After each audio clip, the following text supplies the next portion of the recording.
Good morning and thank you for joining us. I'm Alero Edu and this is Sunrise. I'm Ajah. Good morning and welcome. So, how was your week?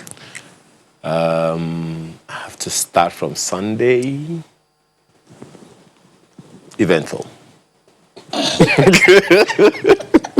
It took all of 30 minutes for him to tell us that his week was Well, eventful. the normal thing people do is that default answer. How was your week? Fine. Nah, I got to think about it. Because I don't like to lie. Well, I don't like the fine part, blanket fine. Yeah, I mean. Because some things happen in this country this week that actually have a lot of people scared. Absolutely. The armed robberies going on. So, that one at Ajah was definitely something scary. Straight out of the movies. I mean, I don't know how anyone can justify that. At 2:30 in the afternoon. That's the last time I heard about that. Well, something of that nature happening was in the 70s with Oyenusi, and was it in the 80s or 90s with Anini? Mm-hmm. Other than that, I do not recall. Wow. They're getting brazen. And, to imagine that security operatives weren't, on hand for that long. Dear Ayo, the whole nation is still traumatized by what happened at the end of the NSAS protests. Okay. So the law enforcement, they are also part of this nation. Absolutely. And they are more traumatized by what happened to them personally. Their stations were burnt, their arms were carted away, so they're still in shock. But for how long are we all going to remain in shock and let hoodlums just run roughshod over us? Well, if I'm going to answer that, quite honestly, I would say for as long as we delay the encouragement, the confidence building that we needed or we need to give the policemen. Because if they were traumatized and they have also seen, the officers and men have also seen that the protesters were not against them. No, they were actually on their part. Yeah. Then the people in authority haven't seen the need to do the needful for them, encouraging them, re-engineering their self-confidence and all of that. I remember at the end of the Federal Executive, was it a Federal Executive Council meeting or a meeting of Southwest leaders with the president, where Mr. Fashola briefed the media afterwards, and he was saying that we need to restore the confidence of policemen in the service of the nation. Yeah. Well, he would probably have a better answer, or perhaps the IG would have a better answer as to how that will be done. But that needs to be done. Yes. And it's not just for the police. It's also for the people, for the military, for all the people in what we call that security architecture we talked about last week. Everyone, absolutely, everyone in the intelligence community, in the arms and ammunition community, the entire gamut, of that. We need to restore confidence. But let me tell you what this has put in our faces. It's put in our faces as a people. Okay, we don't like the police. They're not our friends, we say. But this has taught us and brought it to the fore that we really couldn't exist without the police, no matter how much we detest them. And we have learned to appreciate a bit more what they're doing, no matter how little it is what they're doing is. We do appreciate it now. The truth, Alero, is we always appreciated what the police stood for or stands for. We always did, and we always do, and we always will. What the people were against was the bad governance over the years that led to the rot in the police system that built it up to the point that officers of the law were taking the law into their hands and using that law to oppress people. That is what the people were against. Yeah. You know what I mean? Of course, growing up, you would raise children to say, look, the police is coming. They would be afraid. Yeah. Now, Yeah. do we have that kind of, not even children, even adults. Exactly. You see a policeman, you straighten up immediately and then, behave yourself. Certainly. Back in time, the Yorubas, they didn't identify the policeman with a gun-bearing No. individual. Okpa. Okpa. Yes. Which is why they call them That's not Olokpa, Olokpa. the man who bore the baton. That's right. That is what, that was the worst. And there was a way they used it to stop criminals from running away. Back in time, they didn't have to beat anyone. They only need to throw into the fellow's leg, and the fellow will fall. They will arrest him, and that will be it. It's different now. So this confidence restoring thing is a journey, but it needs a lot of financial investment. Indeed. And I also remember, was it last year or earlier this year, the IG was in consultation, I think, with the Senate Committee or House of Reps Committee. It was saying that the percentage of money given to them from their budget was abysmal. How that is going to be done in this new... I think that happens in every sector. But for I didn't say anything. But for it to happen in security, it jeopardizes everything. Well, thankfully, it seems that it has taken the front burner now. It's now a matter of priority. This restructuring of the police that people have been talking about. Looks like we're going to see it happen. If we keep the burner hot. We'll have to. If we don't keep the burner hot? We'll have to. We'll have no choice, because the matter of security is now one that, it's now top priority. Hot, urgent. Which also leads to, the issue of security when it comes to moving around at daytime or at nighttime. Back in time, okay, I don't know if they still exist there now or even during the protests, but I remember that while I plied the third mainland bridge from time to time, security officers were always there. Yeah. Are they still there now? I'm just asking. I don't ply third mainland bridge often anymore. And since you talk about third mainland bridge, that's something else I wanted to talk about. We need an update regarding the repair work on the third mainland bridge. It was supposed to be 3 months on the one hand, on one side, and then they swapped to the other side and fixed the other side. Yeah. But right now, we don't know what the position is, and I'm just hoping and praying that those who should know would come and update us, because when the day after, the day, because it was Friday midnight into Saturday morning, we had them in the studio with us on Sunrise, and we had agreed that every month they would come back to the studio and give all of us an update. Right now, we don't know what the position is. How long is it going to take? How far has the work gone? We don't know anything. And it is stressing Lagos.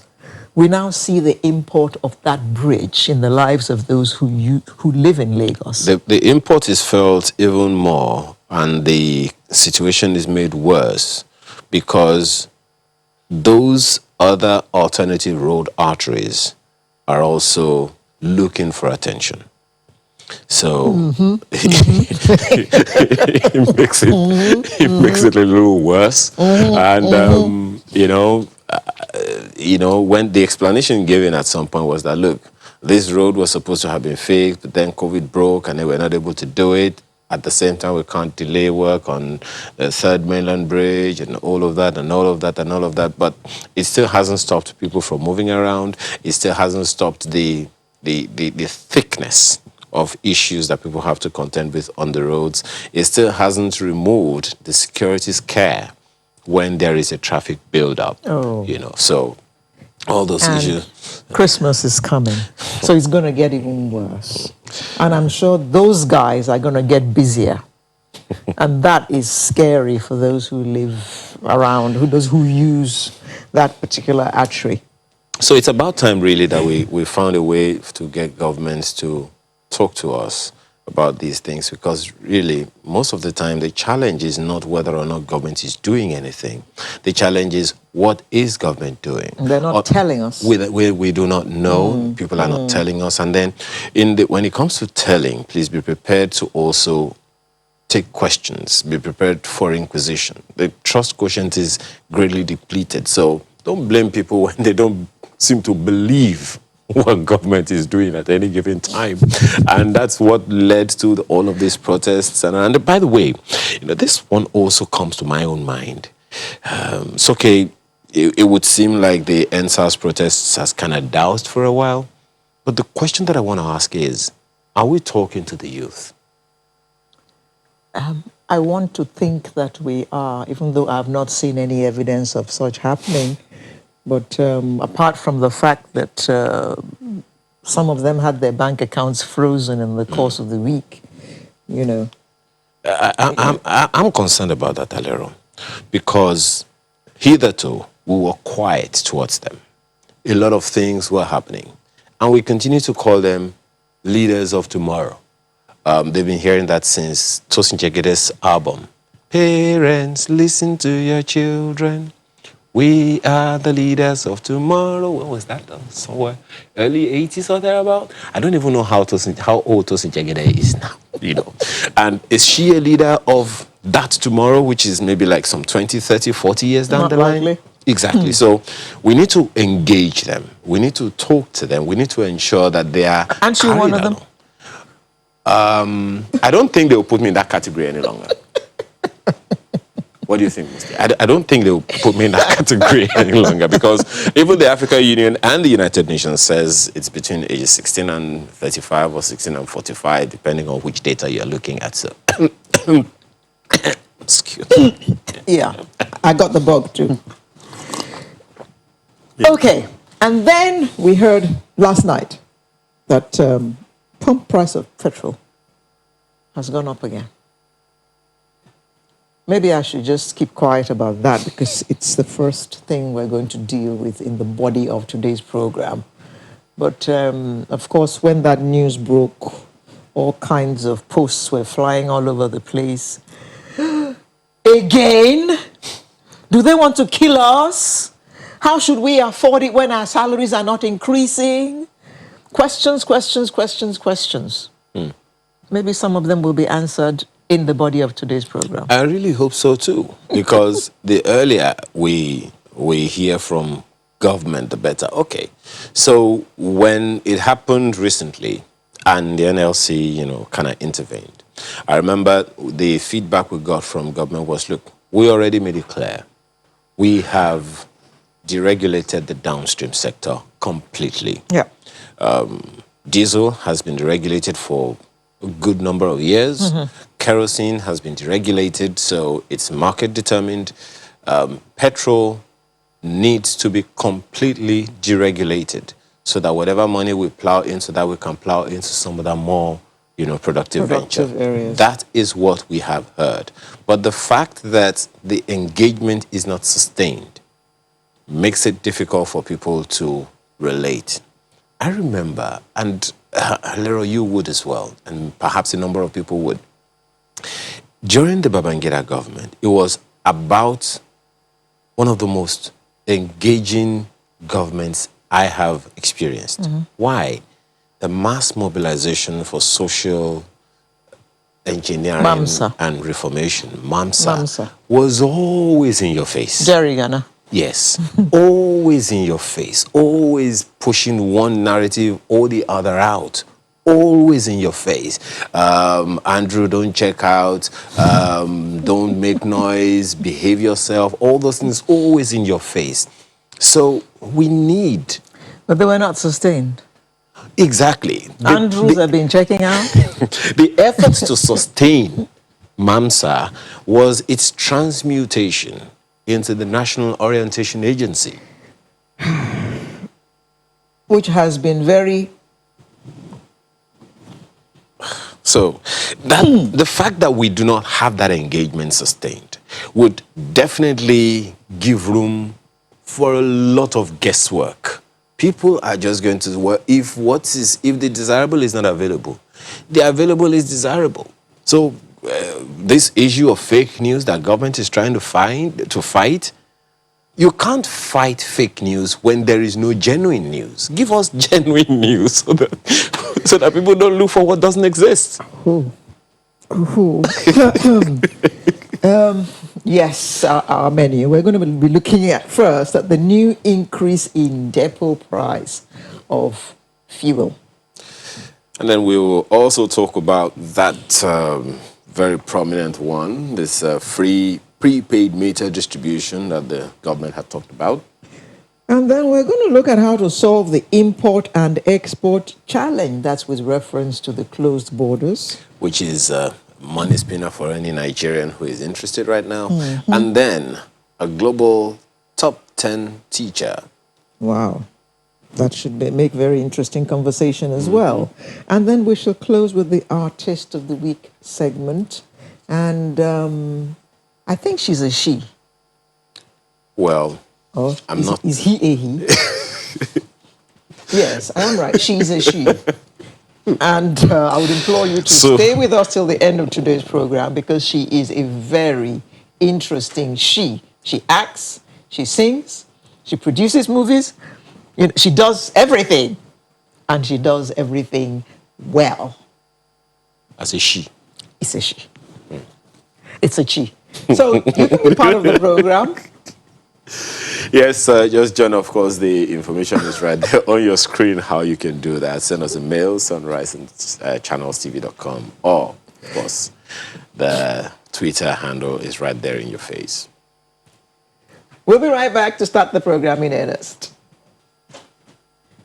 Thank you for staying with us. Now let's get the show started. Yesterday, the Petroleum Products Marketing Company, a subsidiary of the Nigerian National Petroleum Corporation, announced an increase in the ex-depot price of premium motor spirit, also known as petrol, from 147 naira 67 kobo to 155 naira and 17 kobo. Wow.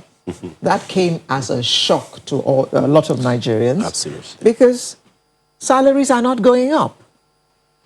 Everything. Prices are skyrocketing by the day, and with Christmas just 5 weeks away, we're going to see prices just keep skyrocketing. Especially at this time of the year. So where do we go from here? We have joining us from our studios in Abuja an energy expert, Mr. Olabode Shomi. Good morning, Mr. Shomi. Thank you for joining us. Thanks for having me. Now, we have heard all kinds of rumors. What exactly is going on in Abuja at the moment regarding this new price price hike in petroleum products, PMS?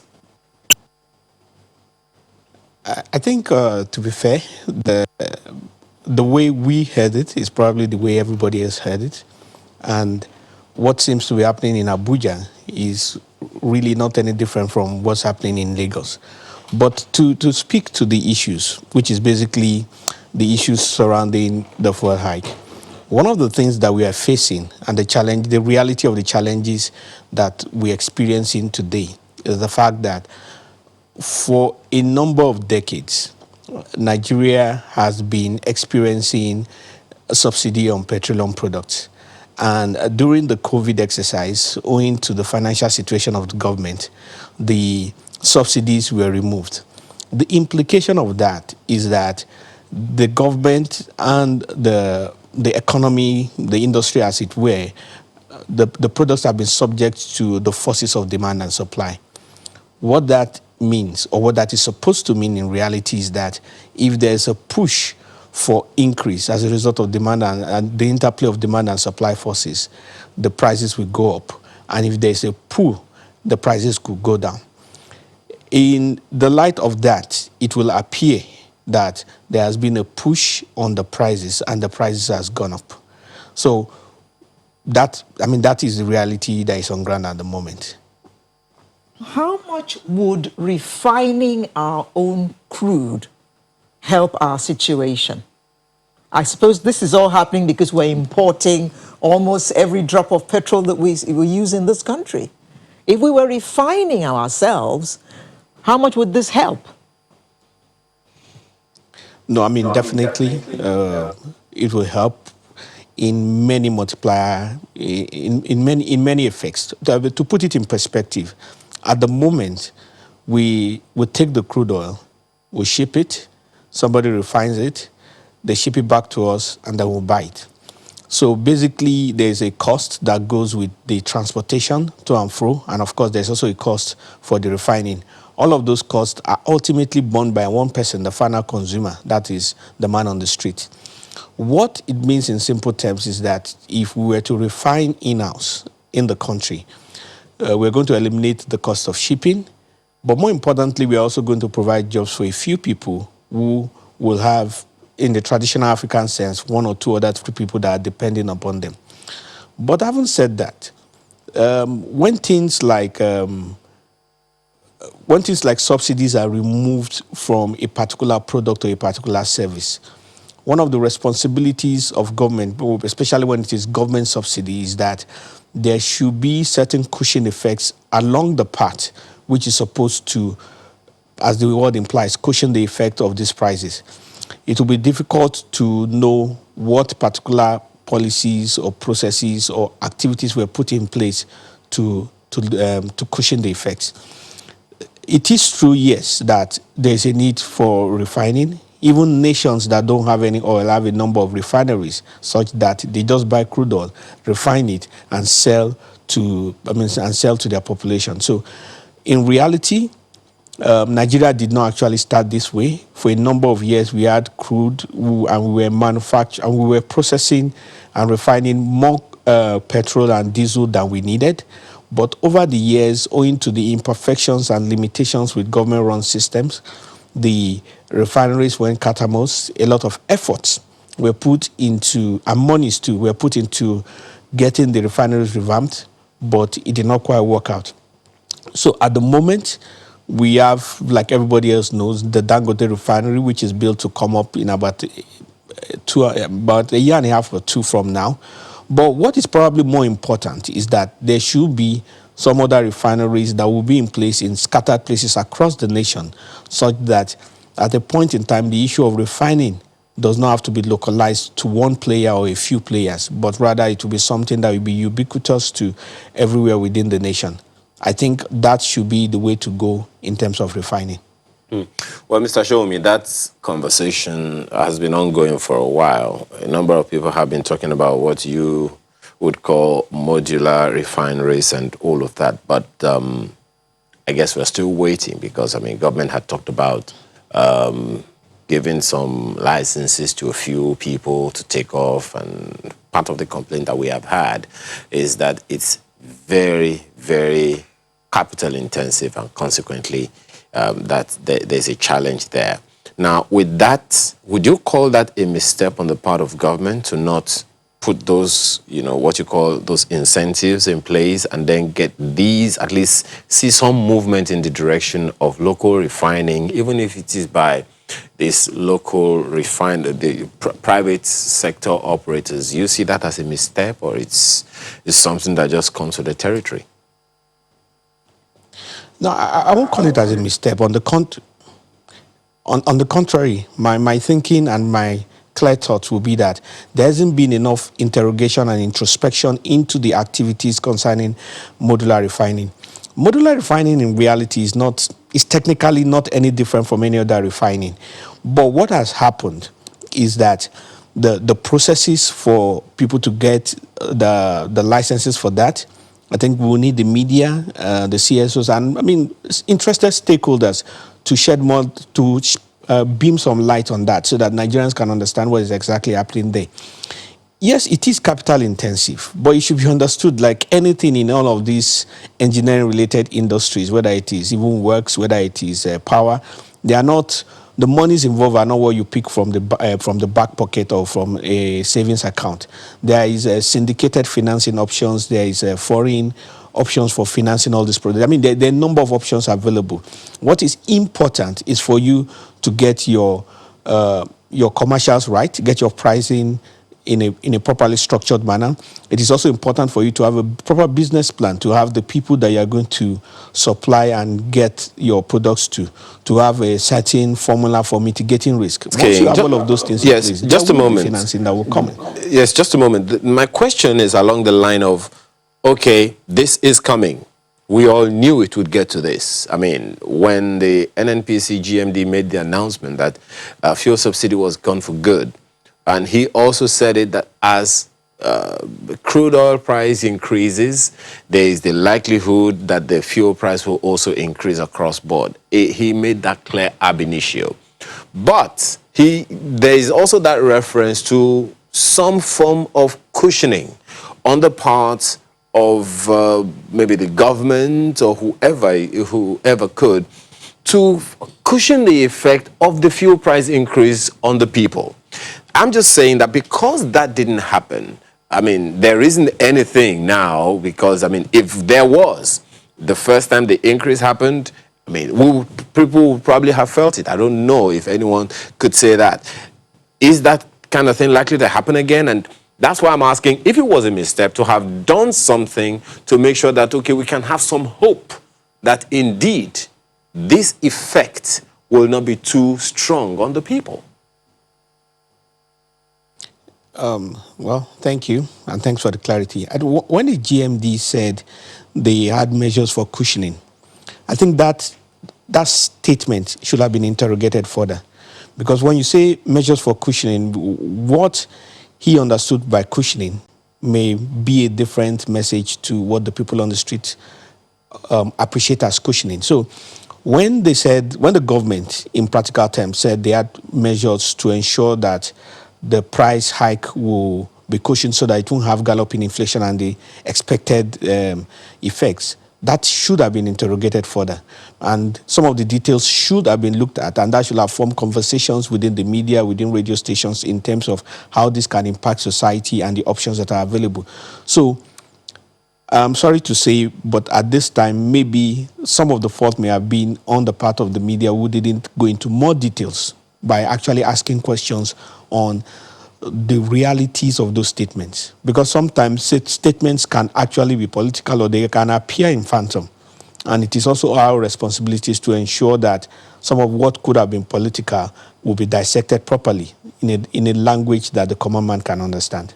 Does it also need to take the media to recognize and identify the fact that every fuel price increase has had crunching economic effect on the people? Does it take the media for government to know that and consequently think along that line? Because every time there has been a fuel price increase, there has been reactions from the people. There has been strikes. There has been riots in some cases. You would also remember in 2012, when the fuel price increase happened, the federal government had a taste of the people with what we call the Occupy Nigeria protests, which was as a result of a fuel price increase. So if that kind of thing had been in the plan or in the thinking of government, does it need the media or anyone to try to mitigate that? Well, definitely what you have said, they are obvious things. I mean, they are, to use the proverbial cliche, they are visible to the blind. However, a responsible society is a responsibility of all. It's not just a responsibility of government. There are many reasons why government may be ineffective in doing the right thing. And I'm not trying to hold brief for government. But the original concept behind CSOs or non-governmental organizations is because all over the world, there are gaps owing to bureaucracies, owing to inefficiencies within a particular government system that society needs. And it is those things that those NGOs try to achieve, and that's why they are called non-governmental organizations, and that's why they don't pay taxes. But that is just talking about government in terms of a broad spectrum at the moment. When the Nigerian government made this effort, there will obviously be certain things in their thinking before that led to the processes of increase in price. Sometimes that thinking needs to be x-rayed to understand what they are looking at. And it is on the basis of understanding their own thinking, and you can put it side by side, the realities, that we can make informed judgment. Because at this time, we can only see the effect of things, and we can only look at the effects in terms of the economy. So there definitely must have been something informing their thinking. What is the responsibility of every other stakeholder is to ensure that all the factors are put on the table so that the man on the street can make an informed judgment. It is also true that there's a responsibility of government to ensure that there is effective communication along all the communication channels. Government has multiple avenues for them to ensure proper communication to the people. But again, that may be an inefficiency in the government structure. The key thing, the point I'm trying to make at the end of all of this is that there will definitely be some thinking. That thinking may not have been thoroughly thought through. That thinking may even be faulty. But until you know what the thinking is, you cannot actually know why they came up with this. But what we can know and what we can assume on the surface of what is happening is the fact that we are currently in a regime that is without subsidies, and these are some of the effects of subsidies. And what we believe is that it is in the interest of government itself to ensure that there is no galloping inflation in the nation. It is in the interest of government itself to ensure that the people are not restive. It is in the interest of government itself to ensure that there are no riots in the street owing to hardship in the lives of people. And it is also in our own interest that these things do not happen and we have a peaceful nation.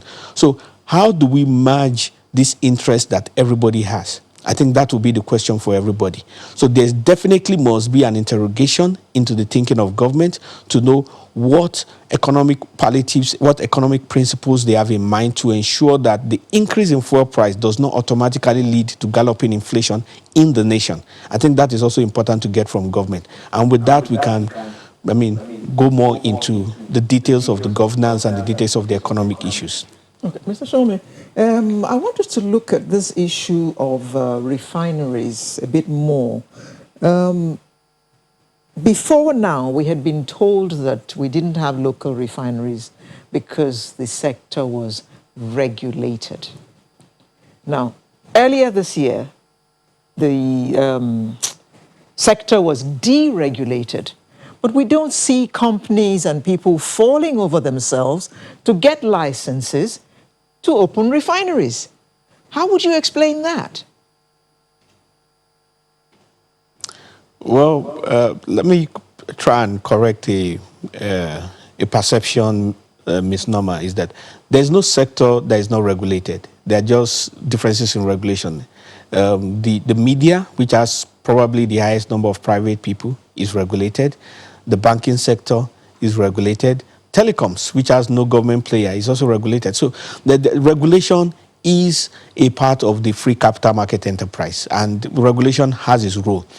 But what you have had is a case of where there are maybe only government players, which has been what has happened before in the case of the refinery.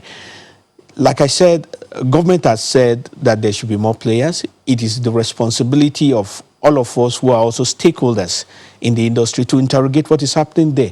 Maybe the DPR, who is the government body with the that is incumbent upon them to grant licenses, need to explain what is happening. They need to explain what incentives are being given to local people so that they can have refineries. Because they are the ones, that's where the the rubber touches the road. So they need to give more explanation to Nigerians. What we can do is that on the basis of the data and the information they give, we can analyze it and look at what are best practices and best principles.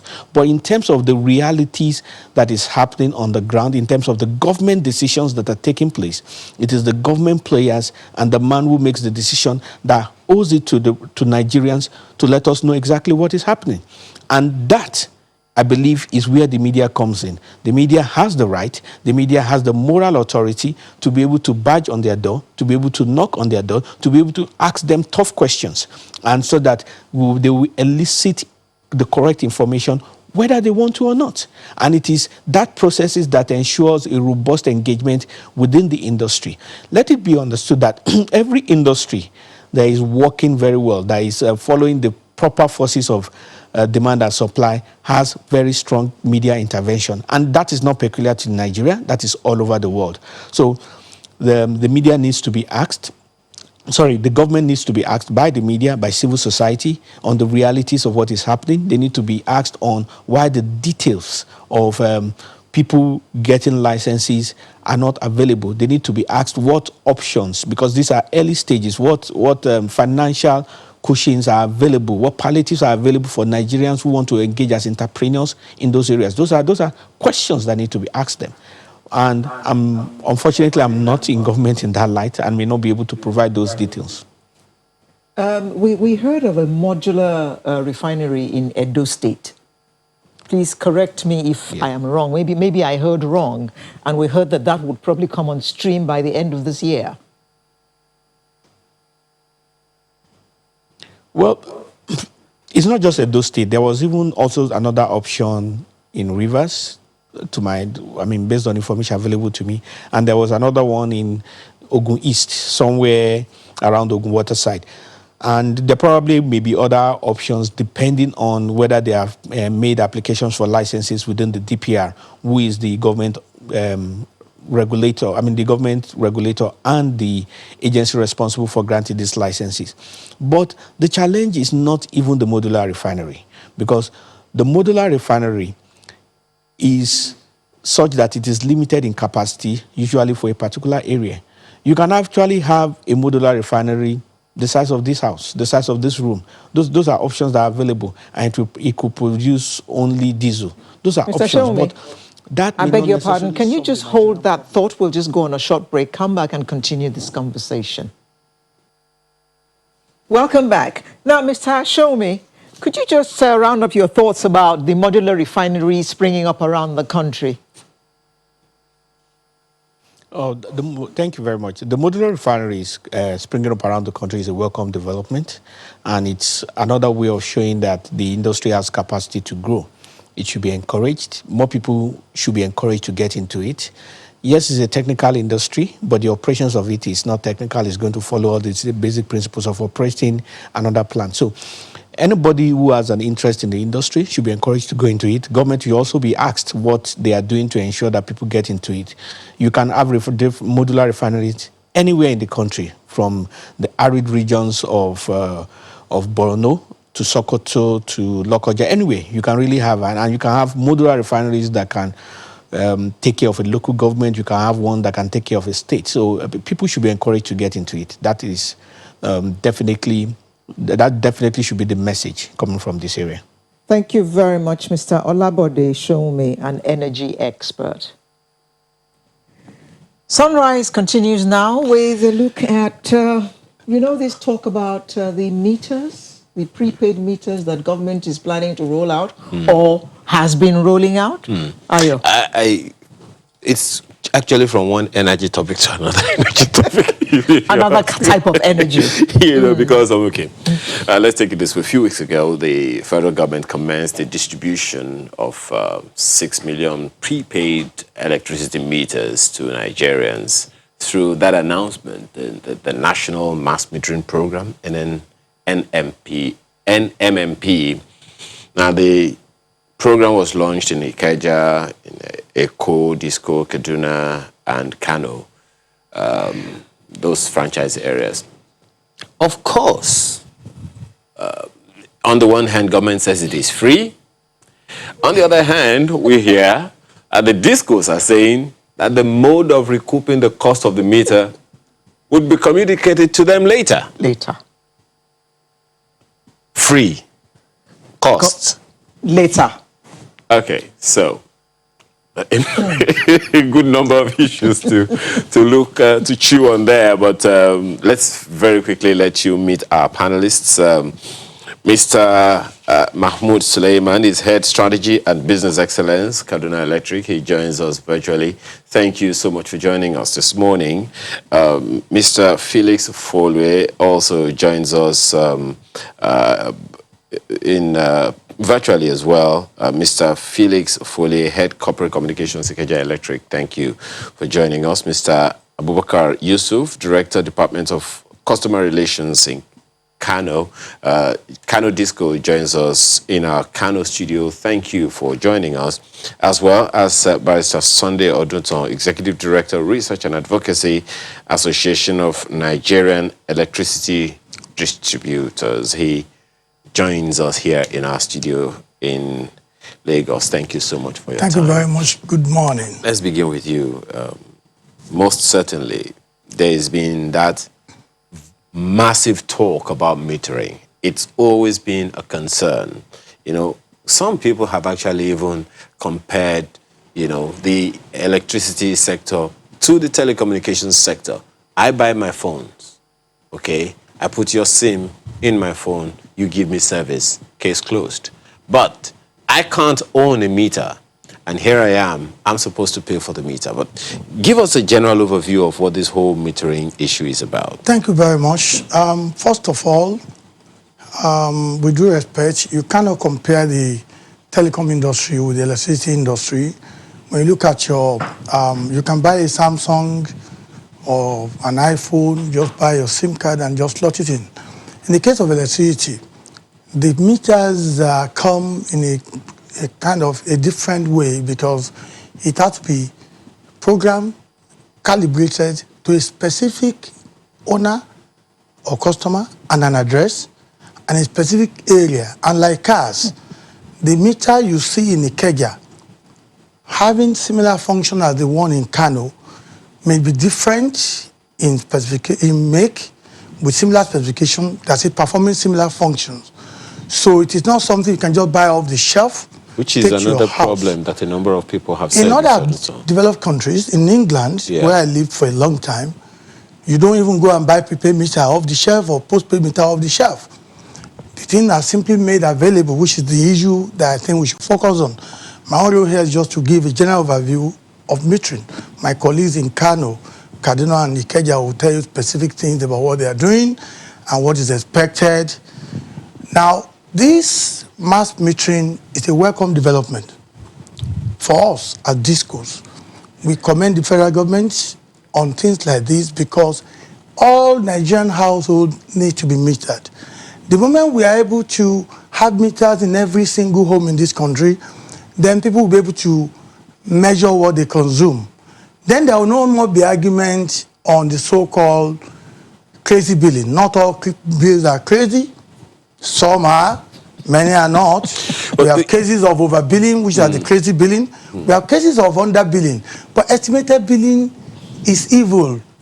If only we agree with you on we that. get to a point where we don't have to have estimated billing in Nigeria. Nigeria will be better for it. Perhaps so the that's issue, the reason for this mass metering. Perhaps the issue, you know, one of the challenges started with what you talked about, the diversity of the different kinds of technology that people have to deploy for these meters. If the meter they use in Kano is different from the meters they use in Lagos, in Ikeja, if those meters are different and they all generate or supply electricity to people, then in itself that seems to be a problem. It is not a problem.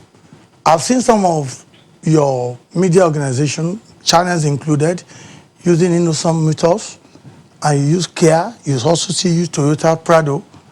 Those three vehicles are meant to take you from one destination to another. Those three vehicles have gear, whether it's automatic transmission or manual. They have engine. They have similar roles to play in conveying people from point A to B. Same thing with your gadgets there, your cameras and so on. They are not the same. Some people use Sony, while some people use other models. However, the same thing with phones, Mr. Duton. Some people use Samsung, some use 4G phones, some but I'm use saying that 5G it's phones. not like buying your SIM card, buying your phone and just slotting it in. That's you going to buy off the shelf. It's the same thing. You can't compare cars. You cannot buy if you do not know and you are not linked to my ICT back-end technology. If you go and buy a meter off the shelf, it simply will not work. That's what I'm saying. Which now underscores that shouldn't it be the discos providing the meters for the people, since people can buy what they want? Let us face the issue. The issue is that the federal government currently have an initiative for reasons that they know. Even our own regulator, well, we must commend them. NEC, they know what is going on in the industry. And the federal government have decided this initiative of having mass metering for all Nigerians. I can tell you a lot of things are still going on in the background. At the back of the curtain, there are a lot of discussions going on to make sure that the system works. For that reason, too, I will also commend our investors. These are people you may not know or see regularly, but they meet all the time with the federal government, CBN, everybody, to ensure that every single Nigerian household are metered. Okay. The modalities, the clarity that are required, the complexity that are involved, because it takes a long time to produce. Meters are not just produced on the shelf. It's not these people are picking it up on the shelf. All right, Mr. So let's give them a chance. Let's allow this thing to work. What matters to Nigerians is for them to have meters. How, where do we start, when, how do we do it? Leave that matter to the federal government of Nigeria. For once, let's begin to trust our government. Let them do their own job. Yes, just don't blame the discos. You said you don't want us to. We don't want. You don't want to engage on the responsibilities of the discos, Mr. My wife don't get belly. You say you don't want to be engaged on issues. Let's talk to the discos themselves now. Mr. Mahmoud Suleiman, Head Strategy and Business Excellence, joins us virtually. He is of Kaduna Electric. Thank you, Mr. Suleiman, for joining us this morning. Well, the conversation is unending, Mr. Suleiman. So let me begin with you. So on the one hand, we hear it is free. On the other hand, we hear you have to you recoup a cost. Please educate us. Okay, thank you very much. And my name is Dr. Mahmoud Suleiman from Kaduna Electric, as you rightly said. I would also want to commend the federal government for this wonderful initiative of supporting the discourse to ensure that we're able to 100% meet all our customers. You know, metering is actually the responsibility of the distribution company in every sphere, if you look at it. But the challenge all along has been the access to capital, you know, which is the capex, and which is core in the distribution business. Electricity distribution, particularly in Nigeria, is highly capital intensive because of the kind of network we've inherited, which we need to revamp. And because it's a fully regulated industry, every recovery within the industry is provided for by the regulator. In the MITO model, there's a revenue requirement for each aspect of our activity. And metering, being one of the core responsibility, requires sufficient capital in the model. You know, for me as an investor or an operator to be able to recover the investment I'm able to make. So one of the challenges all along is there hasn't been sufficient provision for metering in our revenue requirement. That's one. And then we as investors, access to capital has been very, very difficult because of the nature of the business and the environment we're operating in. You know, we can talk about that a little later, but just responding straight to your question, whether these meters are free or not. As they say, even the air is not free. Nothing is free in life. You know, there's no free lunch, even in Freetown. We wouldn't say that it's free. And just to clear the grounds, we've not received specific orders on how the recovery of these meters are going to be. Because definitely it's someone that is bringing in money, and that money would have to be recovered one way or the other. The natural cost for recovery within the MITO environment is for discos to be allowed a reasonable capex, which they invest, and that capex includes metering, and then it will be recovered from tariffs over time, and it's going to be depreciated over a number of years. The MITO model we operate today depreciates our capex over a 35-year period. So basically, from an accounting point of view, is an asset that would be depreciated over time and would be paid. So naturally, it will be paid in the tariffs that the consumers would pay over time. So you can't say that is entirely free. But again, as you know, based on the MAP regulation that we have, you know, meters are expected to be deployed by meter asset providers, and then there's going to be a line charge that would recoup that investment over a period of 10 years.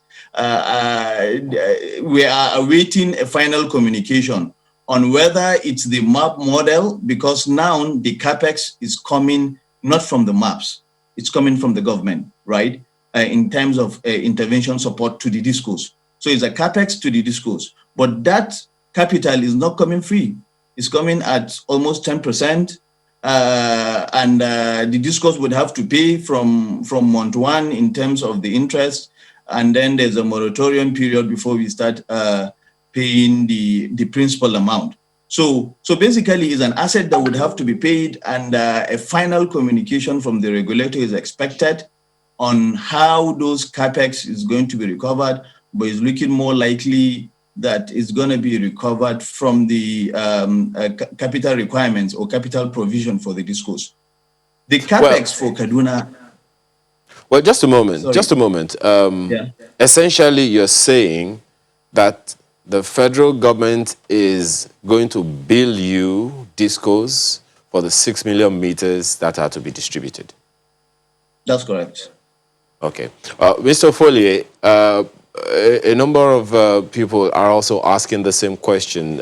Maybe to make it a little clearer, you know, where does Ikeja Electric stand here? Because, you know, so many people are wondering why they should bear the cost of a meter they do not own. Thank you very much. Good morning. So my colleague from Kano has given very fundamental insight on how what the cost recovery will entail. But what this program is all about is there is no cost attached to it for installation of meters. So for this particular program, customers are not required to pay upfront for meters.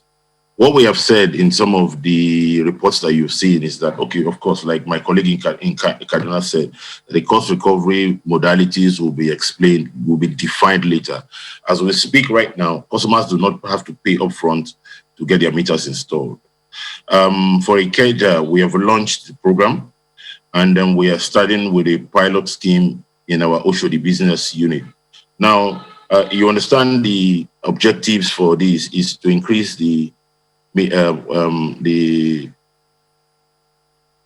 the metering gap, and also to eliminate estimated bills.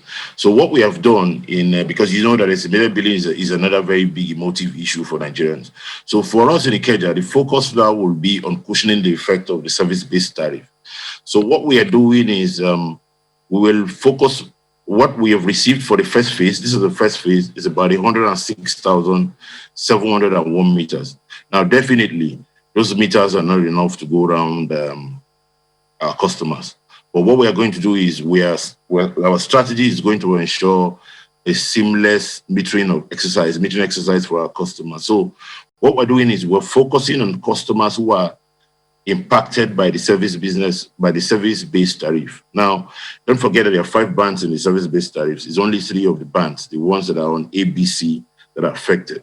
The D and E are not affected. So what we're doing is we're focusing on the customers, and then we start our metering for the customers on band A, and then we cascade down. The total amount of meters earmarked for this project is about 6 million. What we have received so far, what has been allocated so far is about 1 million, and out of the 1 million, Ikeja has 106 meters. So we're hoping that subsequently more meters will be rolled out, and then we'll cascade across all our network. Well, okay, go ahead. Mr. Abubakar Yusuf, you are of the Kano Disco. How many meters were allocated to your disco? And have you seen them?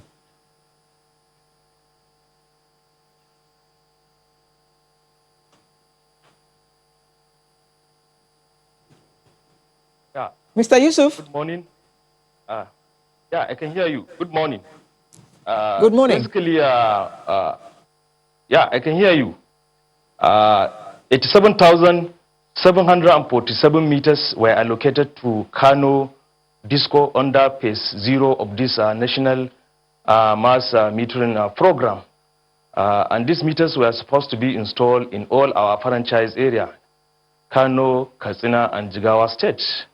Having received this allocation, we have prepared a robust deployment plan where we come up with the detailed list of customers that will benefit from these meters. And at the same time, also we have commenced the back-end processes for the installations of these meters, which mainly comprises of the KYC, that is Know Your Customer, despite the fact that we have completed our customer enumeration, where we have updated our database with the right information that we need for our customers. But at the same time, also we need to really go back and reconfirm this information, especially the load assessment of our customers, so that we'll know the appropriate meter type that's supposed to be installed by each customer.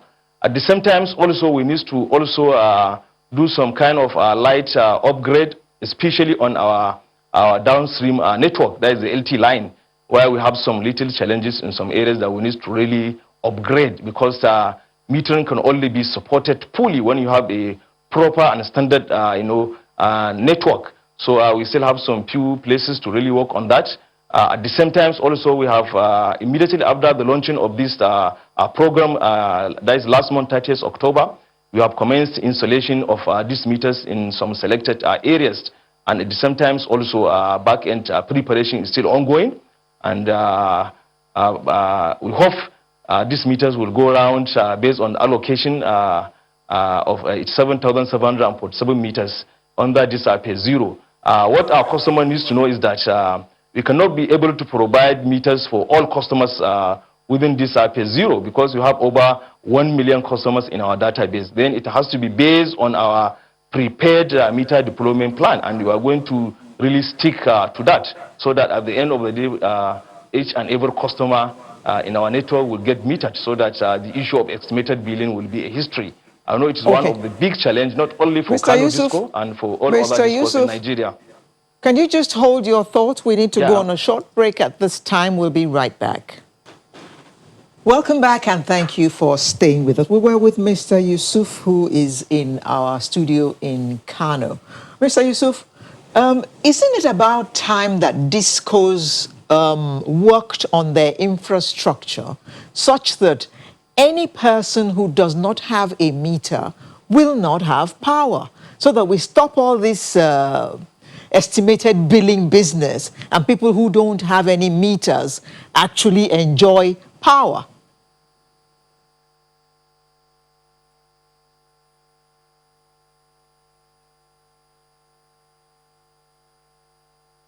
And yeah. Did you hear me, Mr. Yusuf? No, I didn't hear you. Please, can you repeat again?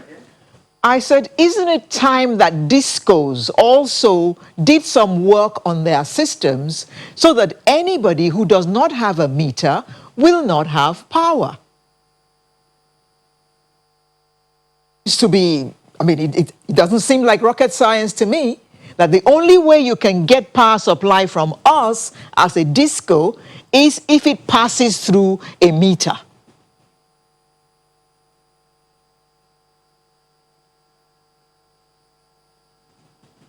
So I didn't get you well, but I think you are asking of that customers can only get electricity through a meter. The way it's supposed to be? No. If you look at the current database of all the discos in terms of metered and unmetered customers, the ratio in some discos is 50-50, in some discos is 30-70. So if you say that you have to deprive customers from getting electricity because they don't have meters, that will not be good. And since there is already an approved and established way of giving customers bill based on estimation as approved by the regulator, I think customer can still go ahead and enjoy supply even if they are not metered. But just to correct you, I think the order on not giving electricity to unmetered customer is applicable to only MD customers. There was a clear directive from the regulator that any MD customer that is enjoying supply without a meter should not even pay for the services. So for the non-MD categories, we'll still go ahead and give them supply, while we'll issue them with estimated billing based on the approved methodology from the regulator. At the same time, also the capping order is in place also, where the amount of energy that you are expected to bill an unmetered customer is capped based on so many parameters that was used by the regulator to really arrive at the capped amount or capped unit for these customers. Well, basically, the essence of the entire national mass metering programs is to ensure that each and every customer get a meter. And the program will last for almost 3 years. So customer has to exercise patience, especially the discos are having their own meter deployment plan, whereby they are going to stick to that, and each and every customer will get metered at the end of the program. It's really a laudable initiative, and we really commend federal government for bringing this program, so that at least the outcry from our customers in terms of estimated billing will be a history. I believe this is one of the biggest area of complaint that we receive from our customers, estimated billing on a daily basis. Despite the fact that even if you build a customer below what he consumed, provided it's an estimation, that customer will complain and that customer will cry. We believe this program will really solve this issue of estimated billing and complaint from our customers. Well, give us an idea, Mr. Yusuf, of the number of the shortfall of electricity consumers that you have in your company that do not have meters compared to the 7,000 meters that has been given to you that you're going to be disbursing.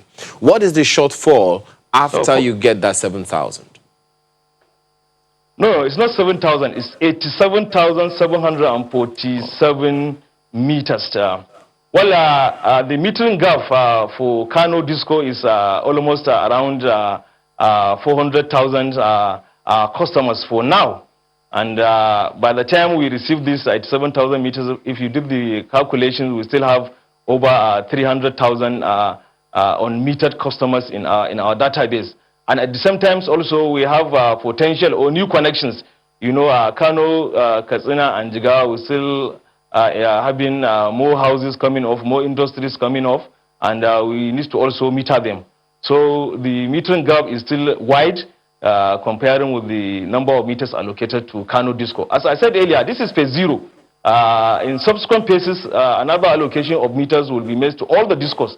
And at the end of the day, the goal, the objective of this scheme is to meter each and every customer. 6 million meters were reserved for this scheme. And I believe by the time we exhausted these 6 million meters, even if we cannot be able to really meter 100% all customers, there will be another allocations to ensure that all customers are metered in all the distribution companies in Nigeria.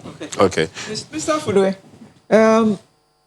let's look at new buildings coming up. New buildings, new factories, whatever. Will they get meters as they're starting, I mean, as people are moving into those houses or as they're starting operation? Or they're going to be build an estimate until such a time that you can provide meters for them? Okay, so there's a standard process for new buildings and new establishments that are coming up.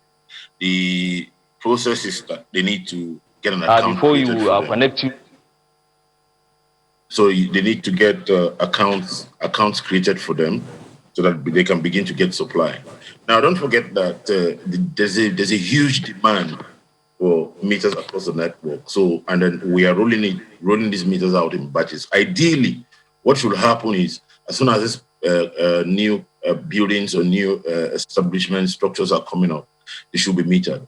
But because the meters right now are not available to go around, they also have to apply for the meters. So when they apply for the meters, they will be metered along in line with the due process of after registration. Yes. Well, while still sticking with you for a bit, let's backtrack a little, Mr. Ofulwe. Well, there are a number of people, a number of your customers in Lagos who are wondering, wait, when am I going to get my meters? For instance, there is that understanding you put out that once you pay, in 10 days, you get your meter. But then there are those who have paid as far back as, 2-3 months in some cases. They still do not have their meters. This is kind of like a two-edged question. Are they part of this mass metering program? If they are, well, maybe good. If not, what happens? What happened to that 10-day bank, and how are they going to be addressed going forward? All right, let me take your second question first. There is a commitment right now on our part to ensure that we meter all the customers that have paid a stipulated time frame of, in the next, say, 4 weeks, we should have metered all our customers who have paid for their meter. Now, like we said before, some of the challenges that have been encountered are challenges that have affected every other institution or business across the country. Of course, you know, in the last few months of this pandemic, we've had challenges, and it has also affected the meter providers. That has stalled, affected the pace of metering. The intention, like I would state every other time, is that we want to meter all our customers. However, the challenges that we've had, economic challenges, even physical challenges of people moving around, the lockdown, everything contributed to the slow down of the pace of metering. So what we're doing now is there's a backlog, which we're trying to ramp up, and as quickly as possible, we're trying to ensure that we meter all the customers that are affected by the challenges that have affected our pace. In parentheses, Mr. Afule, how many meters were allocated to Eko Disco? 106,701 meters. And so like I stated before, we are going to allocate, we're going to distribute these meters. You know, we have 6 business units. So we're going to allocate these meters across our 6 business units. What's the shortfall that you are expecting to cover within the shortest possible time? Let's just say right now we have about 50-50. You know, so we have about 50% metered customers, or about 50% metered customers. So we are expecting that in the next 3 years, we should have completed metering the present or metered customers, the existing or metered customers that we have. But don't forget, we also have a fast developing network. So we are hoping that as they come in, by that time, we'll be able to meet the demand of the customers. Dr. Suleiman, how many meters were allocated to Kaduna Disco? Kaduna Disco is allocated around 86,000 meters under the phase 0 deployment plan. And in terms of our metering gap, we have roughly around 400,000 customers unmetered at the moment, out of the around 600,000 customers that we have on our database. So under the phase 0, we hope to deploy the 86,000 over the next 3 to 4 months. After that, obviously, we get to phase 1, and a lot more should be covered. And in terms of the deployment plan for Kaduna, as you know, we're running a service-based tariff now, and customers that are on higher tariff bands and unmetered are the ones that we're giving priority under the phase 0. And we're looking at end-to-end meter deployment on those priority feeders. And just to clarify, at the point of deployment, those meters are going to be free to the customers, but obviously would have to be recovered from the tariffs. Okay, let me. Okay. Somebody is saying here, Monchi is saying that there's need for us to be innovative, and there's no reason why we cannot have a meter in which you just insert a chip. So there can be generic meters, whether it's for Eko Disco or for Kaduna Disco. The meters are all the same, but you have to go to your disco to get a chip that you insert into the meter before it can work. What we are talking about is very similar to that.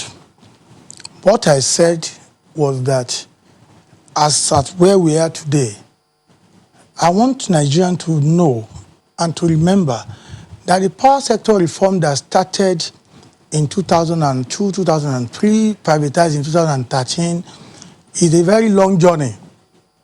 That journey of reform, you cannot correct the adversity of 65 years in 7 years. So we are going to get to a point where even as a customer of Ikeja or somebody who lives in Ikeja, a time is coming in Nigeria when you will wake up and make a phone call to Kaduna Disco and say you want Kaduna Disco, even though you are in Ikeja. Scottish Power is in Scotland. You can live in Kent, southeast of England, and be using Scottish Power just by a phone call. Even though you are within another disco, the system will be robust so that you can switch to another service provider. You can pause. Again, yeah, you can pause. again, this is going to take some time for it to be achievable. So what we should be concentrating on now, Our interest at Disco is for every single household to be metered, for every distribution transformer to be metered, so that if I meter the transformer that serves this complex and other houses on this channel avenue, and all houses here are metered, the day I check that meter by the transformer and I see a difference or a shortfall, more energy has gone out, payment has reduced, then I have to come to all the premises to check for bypass. People need to know the link between metering and bypass. Just a moment. Yes, exactly. Prepaid meters are Just a moment. Just a moment. On that, country. you know, one of the conversations that have come out also on this matter is that of this bypass, but which you call energy theft or electricity theft. Part of How does that theft. happen? And so that people, because people may not even know that, you know, that's what they're doing. We have caught a very big man in Ikeja GRA who bypassed most of his split air conditioner in his house. Ouch. We did the same thing in Loring, we did the same thing at Kano, and the last one we did was at a place called Rayview, the GRA at Jos. Not minding another that we discovered in 2017 in Parakot. Is nationwide. Theft is so common. So energy theft is very, very common. People that do it are ordinary people. Some could have had some knowledge in the industry before, not just ex-NEPA staff alone or current staff alone. I'm not absolving them. They are Nigerians. Until you give me access to angels and malaikas, who I'm sure are honest 100%. Anything short of that, you are still dealing with Nigerians. And people don't like hearing that we love theft so much. People like to have things free of charge. Nigerians don't like paying for energy. Majority. There are very good Nigerians that are willing to pay. That's why, give them meters. If Nigerians have meters, we'll come back and deal with the thieves. But the thieves are high and mighty, and poor people, the welders do it, battery chargers do it, great men that we all applaud. So how does it happen? They just go to the back of the meter. Sometimes they do it beyond their ceiling, their POP, somewhere in the house. They connect the one coming from the pole direct. Their appliances, some of their appliances are connected directly to the cable coming from the pole. You notice that we put so many meters now on the pole. Yes. Part of the issue is to forestall that bypass. But we will find some people managing to still bypass that. Nigerians are ingenious and innovative, just that many of them do it in the negative way. Again, like I said, let us focus on supporting the federal government, and I hope they will carry out their promise. Let us focus on metering every single household. Then we talk about the other things that come after that. Because it's a huge challenge. It is easier said than done. Talk is cheap. I can come here and promise you a lot of things, but as an exam in Abeokuta, we don't promise without doing things. That's why I'm measured. Well, you're already marketing. I'm sure that my friend Ola is going to be talking to you shortly. But let me go to Mr. Yusuf in our Kano studio. So this is where we are now, and you are saying that of the 87,000 meters, you know, there are a good number of people that are going to be benefiting from this. What are the challenges that your disco has in Kano that customers need to understand so that they can be sympathetic? Because at the end of the day, if they can see power supply around them and they do not have it, most certainly there's a problem. So what are the challenges you have that your customers in Kano and around need to understand? Yeah, we have a lot of challenges that our customer needs to know when they see, issues in respect of power supply to their respective premises. Issue of energy theft that already been mentioned by Barrister Oduntan is a big challenge because customers don't want to pay for electricity, and they do bypass their meters. That is for those unmetered, for the metered customers. And that is really affecting the services of our company.